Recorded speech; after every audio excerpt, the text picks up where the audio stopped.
Kovac stays red hot, but the second team drops a late one. The first team battles a tough Columbus squad before the break. Chattanooga FC claims the Battle of the Independents. FIFA projects a massive $500 million economic boom for Georgia.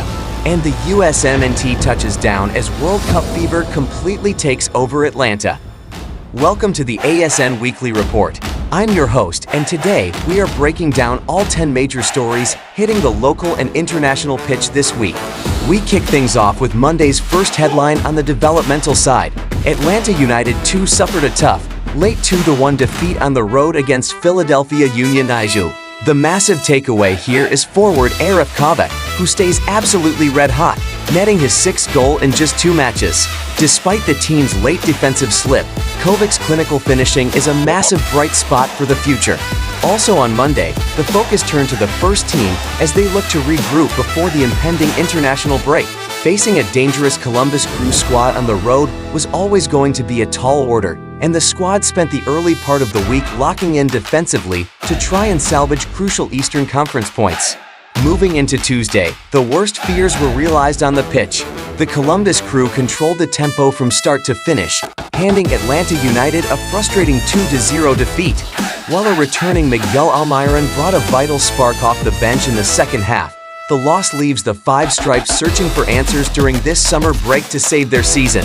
Tuesday's second major story belonged to our neighbors to the north. Despite a heavy weather delay at Finley Stadium, Chattanooga FC claimed the Battle of the Independents once again with a gritty 1-0 victory over Carolina Core FC. Alex Krell found the back of the net in the second half, keeping Chattanooga's league-winning streak alive at 3 games.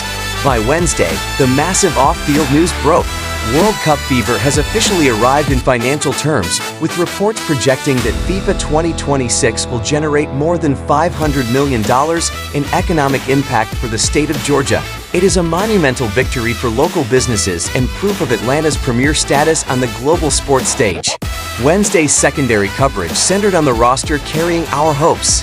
Christian Pulisic, Weston McKennie, and Tyler Adams are officially leading America's golden generation into the 2026 tournament. This squad represents the most talented pool of players the U.S. has ever produced, and they are carrying the weight of a nation on their shoulders. On Thursday, that energy hit our local streets. The city of Atlanta officially welcomed the U.S. men's national team, and World Cup fever has completely taken over the metro area. Fan activations, local meetups, and red, white, and blue banners are transforming the city into the ultimate home base for the tournament.